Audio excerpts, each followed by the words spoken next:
Hello दोस्तों, कैसे हैं आप सब लोग। उम्मीद करता हूं काफी अच्छे होंगे। तो दोस्तों, नेक्सस सेलेक्ट REIT का जो आईपीओ है उसमें अप्लाई करने के लिए आज दूसरा दिन था।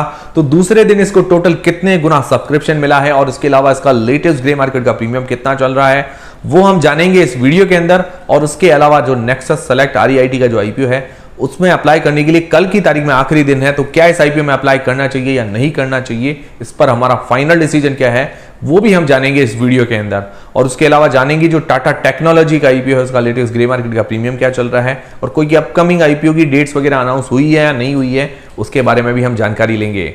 तो सबसे पहले बात करें, इसको जो दूसरे दिन टोटल सब्सक्रिप्शन मिला है 57%, मतलब 0.57 टाइम्स ये टोटल सब्सक्राइब हुआ है दूसरे दिन तक। मतलब अभी भी देखा जाए तो ये आईपीओ जो है अंडर सब्सक्राइब है, जिसके अंदर QIB पोर्शन 0.17 गुना और NII और इसके अलावा रिटेल पोर्शन जो सब्सक्राइब हुआ है 1.05 गुना, जिसके अंदर QIB पोर्शन 75% रिजर्व रखा गया है QIBs और एंकर इन्वेस्टर्स के लिए। बाकी जो NII और रिटेल मिला के 25% ही रखा गया है। तो अभी देखा जाए तो अभी अंडर सब्सक्राइब है। उम्मीद है कि तीसरे दिन और ज्यादा सब्सक्रिप्शन हमें देखने को मिल सकता है और कल कैसा सब्सक्रिप्शन आता है उस पर सारी चीजें डिपेंड करेगी। फिर दोस्तों बात करें लेटेस्ट ग्रे मार्केट के प्रीमियम की, तो इसका जो ग्रे मार्केट का प्रीमियम है काफी ज्यादा कम चल रहा है। अभी देखा जाए तो 4 रुपए पर शेयर ही इसका ग्रे मार्केट का प्रीमियम है। 150 शेयर का ये लॉट है, 4 × 150 मतलब 4 × 150 करते हैं तो करीबन 600 रुपए पर लॉट हमें फायदा बता रहा है। परसेंटेज वाइज सिर्फ 4% जैसा ग्रे मार्केट का प्रीमियम है। तो अभी अप्लाई करने के लिए थोड़ा सा रिस्की नजर आ रहा है। मिनिमम मैं आपको कहता हूँ 20% तो होना ही चाहिए,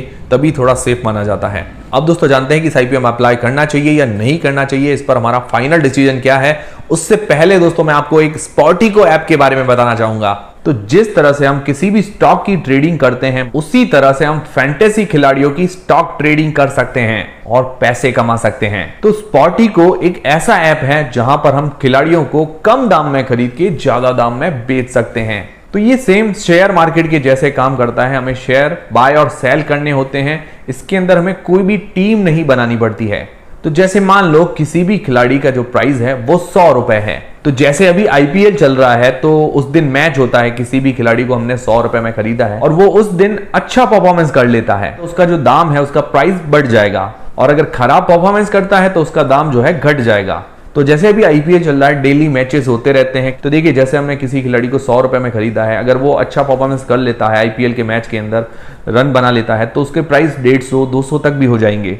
तो भाव बढ़ेगा तो हम उसको सेल भी करके प्रॉफिट कमा सकते हैं। और मान लो किसी खिलाड़ी ने खराब परफॉर्मेंस किया, उसका भाव जो है 100 से 50 रुपए तक आ गया और आपको लगता है कि ये खिलाड़ी हमें सस्ते में मिल रहा है, बाद में क्या है कि अगले मैच में ये चल जाएगा, तो आप उसको 50 रुपए में बाय कर सकते हो। तो ये सिंपल चीज है। तो स्पॉटिको ऐप की जो लिंक है वो मैंने पिन कमेंट और डिस्क्रिप्शन के अंदर प्रोवाइड करवा दी है। आपको डाउनलोड करने पर 100 रुपीज का वेलकम बोनस दिया जाएगा और अगर आप प्ले 50 कोड भी यूज करते हैं तो आपको एडिशनल 100 रुपीज का वेलकम बोनस दिया जाएगा। और दोस्तों अपनी रिस्क और अपना एनालिसिस लगाकर ही इसको खेलें और डाउनलोड करें, क्योंकि इसकी लत भी लग सकती है और वित्तीय जोखिम भी शामिल है। तो वैसे तो मैं सारी चीजें क्लियर कर चुका हूं नेक्सस सेलेक्ट ट्रस्ट REIT के आईपीओ को लेकर, इसकी डिटेल्स दे चुका हूं, इसका रिव्यू वाला वीडियो दे चुका हूं जिसके अंदर मैंने सारी चीजें क्लियर कर दी थी।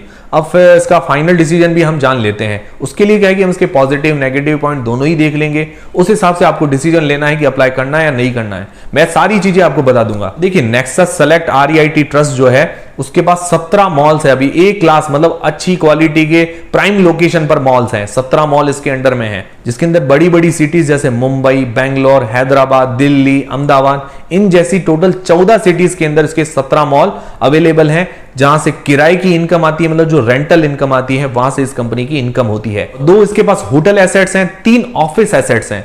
मतलब होटल एसेट्स के अंदर 354 कमरे हैं टोटल, जहां से इसकी रेंटल इनकम आती है, और 3 जो है ऑफिस एसेट्स हैं, मतलब जो ऑफिस वगैरह किराए पे दी जाती है। और बात करें प्राइम लोकेशन की, जो दिल्ली का सिटी वॉक मॉल है, मतलब सेलेक्ट सिटी वॉक मॉल, वो भी इसी का ही है।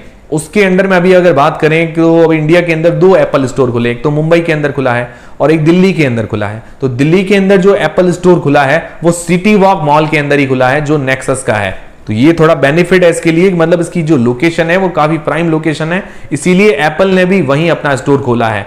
और अगर किराए की बात करें तो एप्पल स्टोर का जो किराया है पर मंथ 40 लाख रुपए।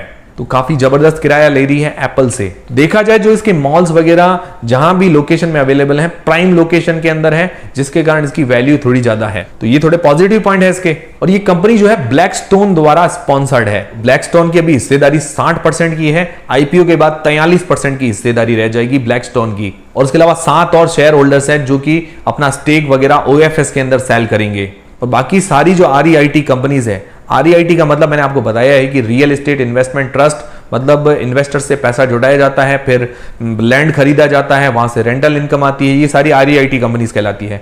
तो पहले से 3 आरईआईटी कंपनीज लिस्टेड है, माइंडस्पेस, एम्बेसी और ब्रुकफील्ड। वो सारी जो कंपनीज है उनके पास कमर्शियल एसेट्स है, कमर्शियल एसेट जैसे ऑफिस है, होटल्स है, पार्किंग लॉट है, उनको किराए पर दे रखा है।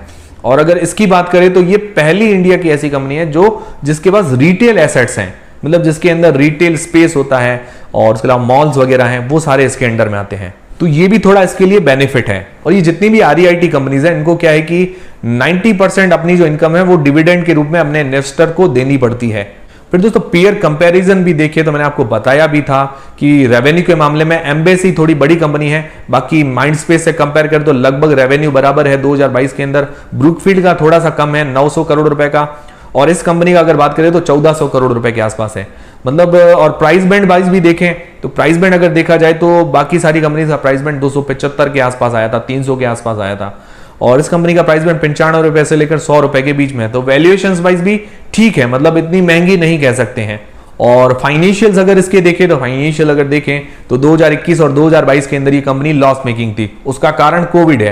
कोविड के टाइम आपको पता ही है कि ये जो किराए की इनकम है, रेंटल इनकम है, ये सारी चीजें खाली हो गई थी और ये मॉल वगैरह भी नहीं चलते थे कोविड वाले टाइम, जिसके कारण ये कंपनी 2021-2022 के अंदर लॉस मेकिंग हो गई। और अभी वापस बात करें FY23 की तो दिसंबर 2022 तक 9 महीने के अंदर ये कंपनी वापस प्रॉफिट के अंदर आ गई है, रेवेन्यू के अंदर भी सुधार है, प्रॉफिट के अंदर भी सुधार देखने को मिला, तो ये अच्छी बात है।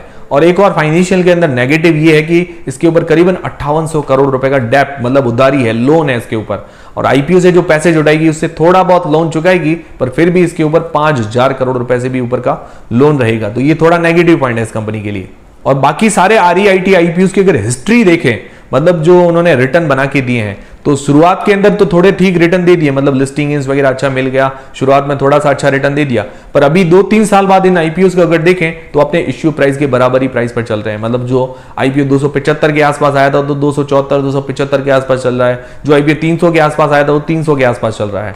मतलब कोई खास रिटर्न नहीं है 2-3 सालों के अंदर। तो रिटर्न कहां से मिलता है? तो इसके अंदर कंपनी ऐसी जो आरईआईटी कंपनीज है वहां पर रिटर्न मिलता है डिविडेंड के रूप में।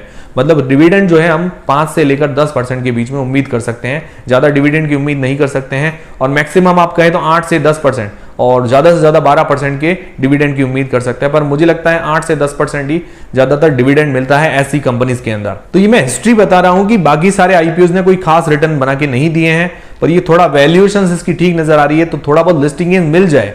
मतलब अभी श्योरिटी नहीं है लिस्टिंग गेन मिलने की, क्योंकि जीएमपी बहुत ज्यादा कम है, क्योंकि आरईआईटी एक अलग सेगमेंट है और उसकी डिमांड भी कम चल रही है, 4% जैसा ग्रे मार्केट का प्रीमियम है। तो अभी लिस्टिंग गेन्स का भी श्योर नहीं है कि हमें लिस्टिंग गेन मिलेगा या नहीं मिलेगा। उसके लिए क्या है कि हमें क्या करना है कि कल की तारीख में क्यूआईबी पोर्शन देखना है कि कितना सब्सक्राइब होता है, एनआईआई पोर्शन कितना सब्सक्राइब होता है, उस बेसिस पर हमें डिसीजन लेना चाहिए। मतलब अगर आप लिस्टिंग गेन्स के लिए रिस्क लेना चाहते हैं तो कल की तारीख मुझे लगता है कि वो देखिए क्यूआईबीज कितना सब्सक्राइब करते हैं, एचएनआईज कितना सब्सक्राइब करते हैं, उस बेसिस पर आप रिस्क ले सकते हैं। पर श्योरिटी अभी भी नहीं है कि लिस्टिंग गेन मिलेगा या नहीं मिलेगा। मिनिमम मैं तो मानता हूं कि 20% तो होना ही चाहिए अप्लाई करने के लिए, तो अभी 20% नहीं सिर्फ 4% है। और देखा जाए जो इस लॉन्ग टर्म में डिविडेंड के रूप में जो इनकम आती है 8 से 10% की सालाना हमें डिविडेंड के रूप में इनकम मिलती है। तो देखा जाए जो एफडीज वगैरह है या कोई म्यूचुअल फंड है वो भी इससे ज्यादा रिटर्न दे देते हैं। मतलब एफडीज वगैरह के अंदर 7 से 8% जैसे रिटर्न मिल जाते हैं, और बाकी कोई ऐसी स्कीम्स आती है उनके अंदर भी 8% जैसे रिटर्न देखने को मिल जाता है। और म्यूचुअल फंड्स के अंदर इन्वेस्टमेंट करते हैं तो 10 से 12% के रिटर्न मिल जाते हैं।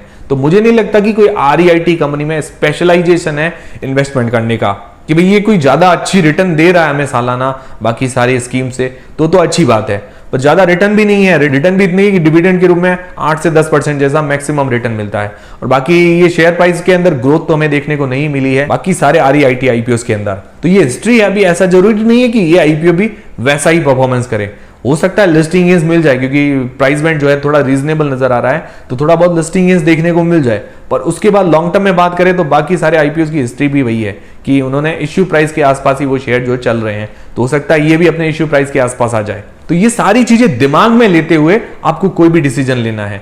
और बाकी आपको लगता है कि हमारे पास कोई REIT का शेयर नहीं है, उस हिसाब से अप्लाई करने का सोच रहे हैं, हमें 8 से 10% रिटर्न ठीक लगता है, तो उस हिसाब से आप अप्लाई करने का सोच सकते हैं। पर्सनली अगर मेरी बात करें तो लॉन्ग टर्म में मैं अगर 8 से 10% के रिटर्न ऐसी कंपनीज में मिलते हैं, कोई शेयर ग्रोथ नहीं मिलती है, तो मैं पर्सनली अवॉइड करने की ही सोचूंगा। और बाकी लिस्टिंग गेन्स के हिसाब से अगर सोचना है तो मुझे लगता है कल की तारीख में हमें लगभग 12 साढ़े 12 बजे तक देखना चाहिए QIBs HNI से कैसा सब्सक्रिप्शन आता है, उसके बाद लिस्टिंग गेन्स का हमें डिसीजन लेना चाहिए। पर्सनली मैं लॉन्ग टर्म के इसके साथ नहीं जाना चाहूंगा, ये तो मेरा पर्सनल डिसीजन है, मतलब आपको डिसीजन अपनी रिस्क और अपना एनालिसिस लगा के लेना है। लिस्टिंग गेन्स के हिसाब से मैं कल की तारीख में सोच सकता हूं कि QIBs HNIs कैसा सब्सक्राइब करते हैं, उस हिसाब से मैं डिसीजन लूंगा। और बाकी मैं टेलीग्राम चैनल पर इसका अपडेट आपको दे दूंगा, तो उसकी लिंक आपको डिस्क्रिप्शन के अंदर मिल जाएगी, उसको ज्वाइन करके रख लीजिए। और इंस्टाग्राम पर भी हमें फॉलो करना ना भूलिएगा। तो उम्मीद करता हूं ये सारा वीडियो देखने के बाद आपका IPO को लेकर जो भी डाउट था वो क्लियर हुआ होगा। अप्लाई करना है नहीं करना है, आप लोग क्या डिसीजन अपनाने वाले हैं मुझे कमेंट करके जरूर बताएंगे। अप्लाई करेंगे या नहीं करेंगे मुझे कमेंट करके जरूर बताइएगा। और बात करें टाटा टेक्नोलॉजी के IPO के ग्रे मार्केट के प्रीमियम की, तो उसका ग्रे मार्केट का प्रीमियम 80 रुपए पर शेयर चल रहा है। और अपकमिंग IPO की कोई भी डेट्स वगैरह अभी तक अनाउंसमेंट नहीं हुई है, और जैसे ही अनाउंसमेंट होगी तो हमारे चैनल पर आपको जानकारी मिल जाएगी। मिलते हैं दोस्तों अगले वीडियो के अंदर।